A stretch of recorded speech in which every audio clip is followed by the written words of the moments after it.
Gene say? The room will never be this small again, or something like that? Okay, you see at the back. I think there's doors back there somewhere. Absolutely, absolutely. So we're just gonna dive in and get started. Obviously, we want to thank Gene for the amazing introduction, and we're gonna unpack here Glenn Sanford. We're gonna ask you about the future, your past, where you started, and where this is all going, so the ladies can get an amazing perspective. Right, Rosemary? Yes. We want to thank you first for your vision, for everything you've done, everything you've built with this company. I think everyone here in this room can agree that it's not just an amazing company, but we're also an amazing family, a huge family, and it's full of supervision. So thank you so much.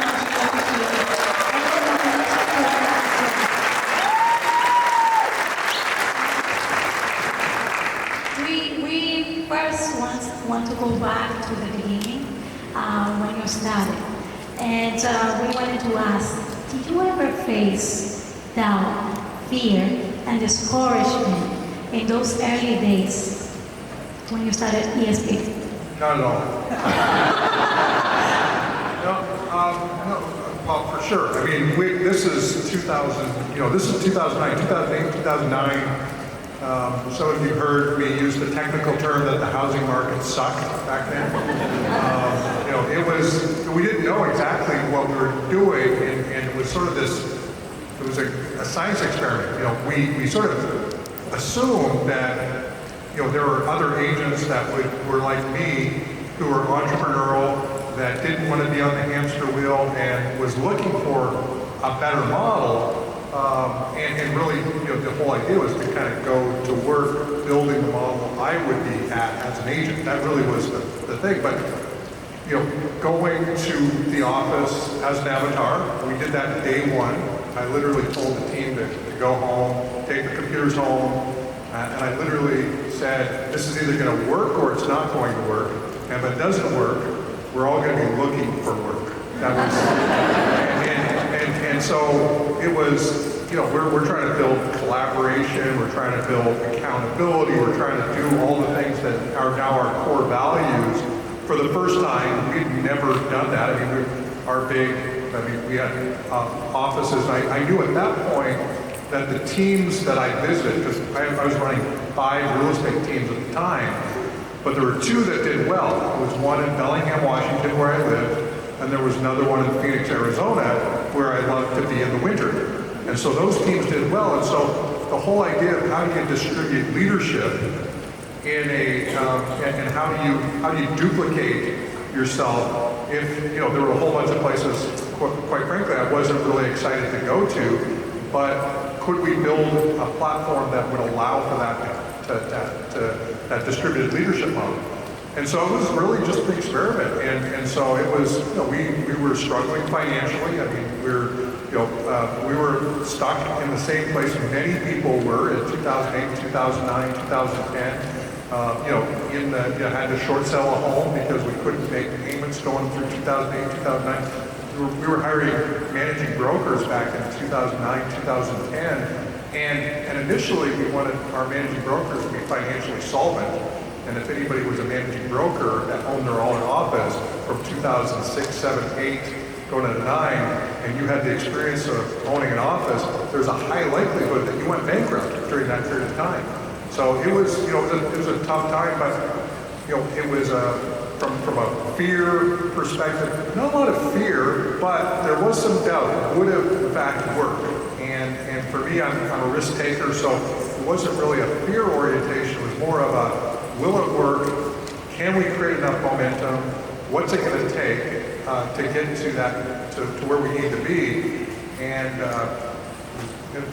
now we're here, 60,000. I don't know if Jeff picked out what number of agents we're at or anybody has, but I know we're above 60,000 now, and so it's crazy. That's awesome.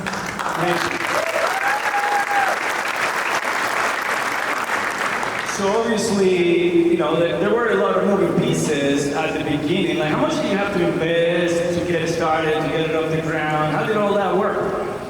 Well, I mentioned that we were kind of broke. We were So from 2008 to 2009, we had to raise money. In fact, 2008, my prior real estate brokerage was called Buyer Tours Realty. So we were a team-based brokerage focusing almost exclusively on buyers. But we also had 5 or 6 of the top ranked real estate websites in the country. So we were number 1 organically on Google for Seattle real estate, or number 2 for Phoenix real estate, or number 1 for Las Vegas real estate, number 2 for Nashville real estate. So we had all these high-ranking websites, and so I literally was raising money and using the websites as security to raise the money. So we raised $75,000, borrowed another $75,000 to get to 2009, and then we had to rewrite the whole business model. So it was.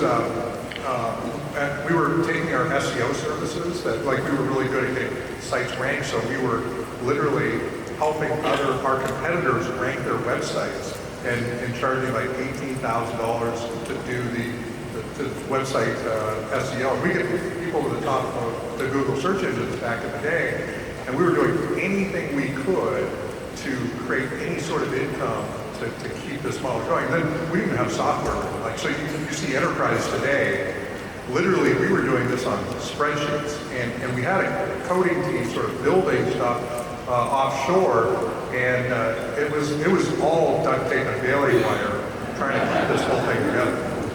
Wow. So when did you know finally that you were going to make it? Good question. You know, on our financial model, we thought 300 agents was kind of the number that would, for us, we felt like we would be sustainable as a company in terms of just growth, and that we would be able to pay the bills. So that 300 was kind of that first magic number, but we didn't even feel at that point. I think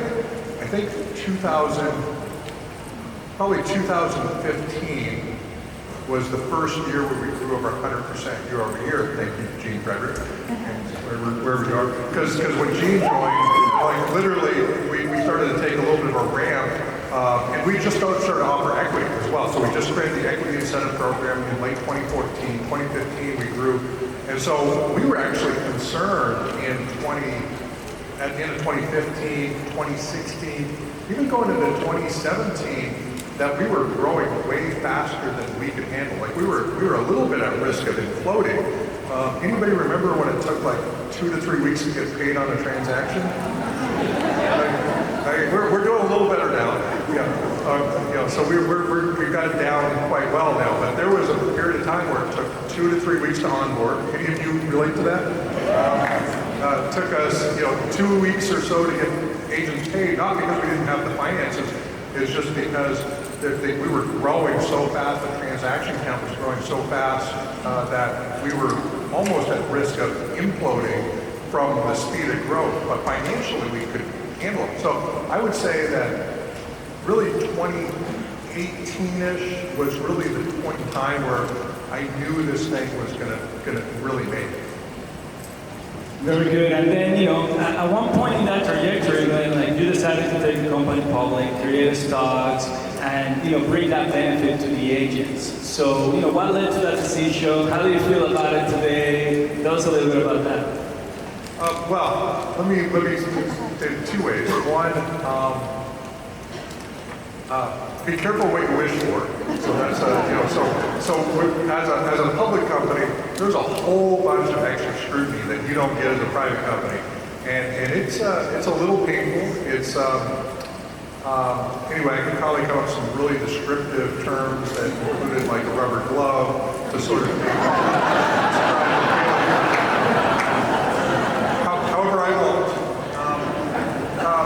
The other side, of course, is that we have now, I don't even know what the number is, but we've distributed based on today's value of the company, well in excess of $2 billion, maybe $2.5 billion worth of equity to our agents and brokers.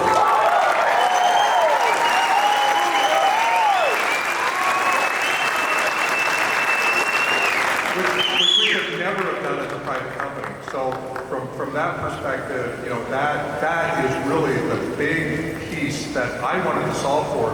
Because me as an agent, when I was at Prudential and then I was at Keller, I was not offered any equity, and certainly no equity at the top. And who wouldn't have wanted to be a shareholder with Dave Liniger from Remax or Gary Keller, at Keller Williams, but they didn't offer that equity out to agents. And so for me, that really bugged me. And I said, if we build a company, we're gonna make that happen. And it took us a few years to get to a point to be able to do that. And of course now, it's becoming kind of trendy to give out equity. I mean, there's a bunch of companies now that's actually making that part of their business plan. And we were the very first ones to ever do that.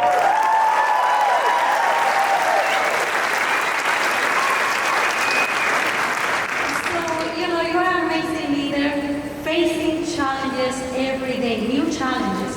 So we wanted to know, what's your mantra? Well, if anybody who went to breakfast with Glenda yesterday, I mentioned the mantra. By the way, I didn't have breakfast with myself, so I walked around with coffee. But the mantra is really that Zig Ziglar quote. I mean, it's the one you've heard me repeat it time and time again, and I think it's a mantra that everybody can live this, especially at EXP, live this mantra, which is you can have anything in life that you want if you just help enough other people get what they want.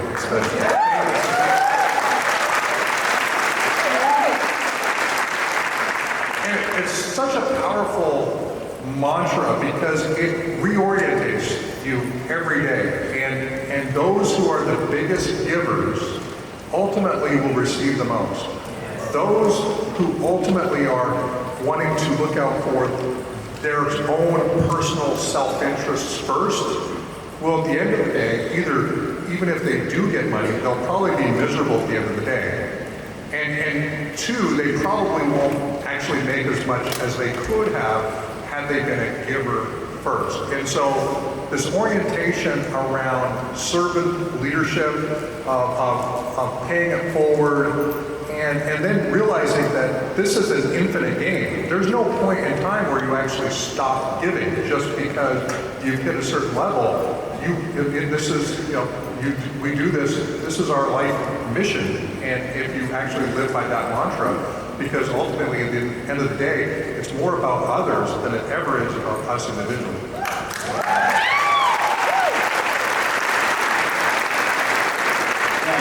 So when it comes to the company and obviously with it becoming public and everything that you put together, it's created more and more and more opportunity. I mean, I recently heard obviously we launched Success Lending, right? There's other amazing affiliate services. So tell us a little bit about that. What goes on with those decisions? What do you envision for us in the future as a company? And tell us a little bit about Success Lending as well. No, thanks for that. No, one of the cool things about EXP, and we talked about the amount of equity that's been shared with all the agents and brokers in the company, and obviously this is just a small subsection of our agent base. I mean, we got, 5,000, 6,000 people here. We got 10 times that now around the world. And we've done a number of different things to enhance the agent value proposition. One of them is, of course, distributing equity, and that's a big one because now everybody's shoulder to shoulder with everybody else in this room. And then we've instituted things like our stock buyback to make sure that that concentration of stock in the marketplace is actually with our agents and brokers. So even though obviously some will sell for all kinds of great reasons to actually generate income, put their kids through school, buy a house, pay for a parent's place to live, whatever that is. I mean, there's so many stories here. We still want to keep that concentration of stock because as we become more profitable as a company, we want to start doing things like we just declared our first dividend, so that 4 cents a share.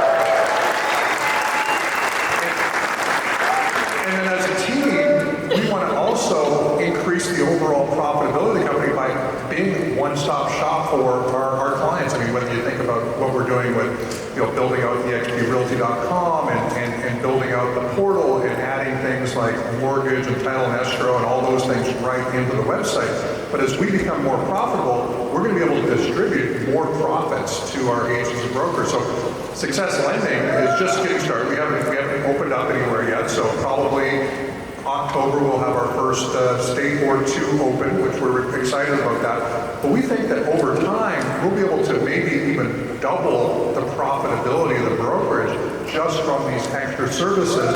And that's just from a small subsection of our agents taking advantage of it and benefiting their clients through these services. So as we add lending, as we add title and escrow, as we add all these other services, that's going to boost the value of the stock, the value of the company, the potential dividends and other things that we'll be doing. So this is all just part of how do we increase the value of the company that we're distributing to everyone.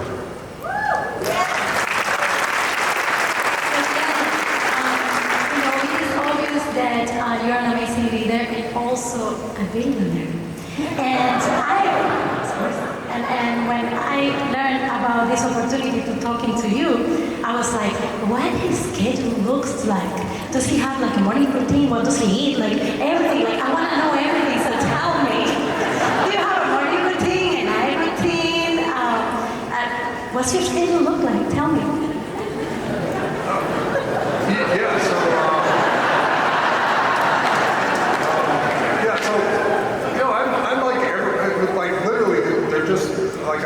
There's no real difference other than, there's like, hitting that Forbes list is pretty cool, by the way.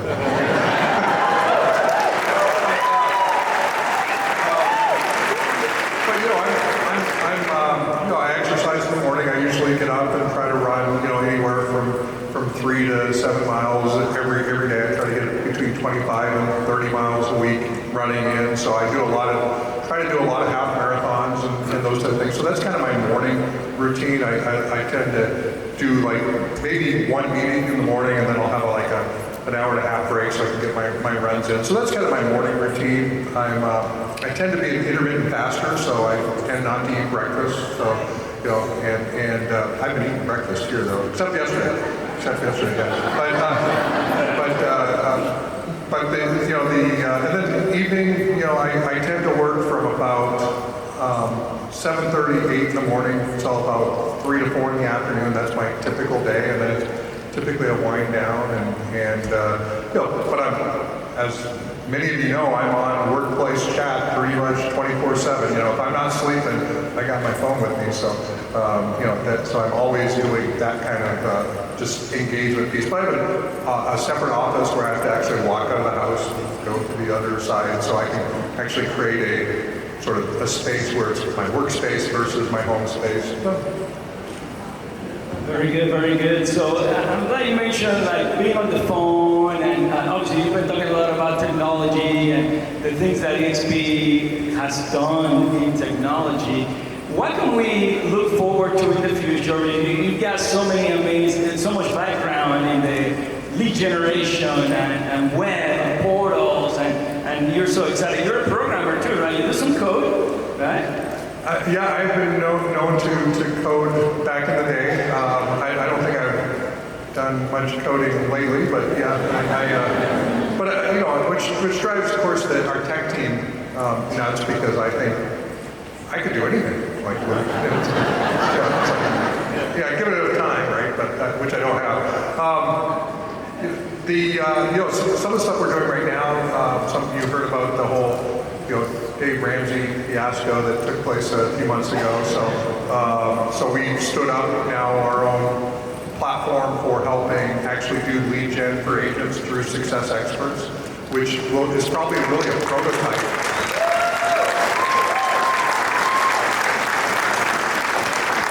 Prototype for some lead gen for agents that want that. I never was personally involved in taking leads in that capacity as an agent, but I was really good at lead gen, and of course I didn't realize how big of a need there was for those types of programs. So we're going to probably spend a bit more time and effort actually building up really quality lead gen networks for agents that want to take advantage. I think with success and then the coaching piece and I know, I think Don was up here yesterday talking a little bit about some of the stuff that's going on with success coaching.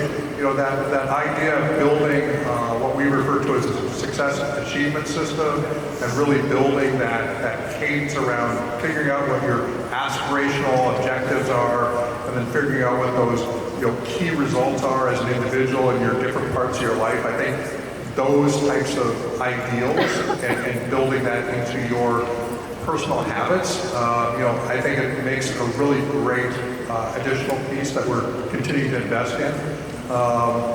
We've got the success cohort called Success Space. So, for those of you who are interested in owning a co-work space in your area, that's going to be a really cool way to bring your community together locally without it being a real estate office. So I think there's going to be some benefits there. So a lot of things we've got in motion. And then hopefully, in the next month or two or three, we're going to have some really cool additional announcements on some other initiatives that we haven't disclosed yet, but excited about that.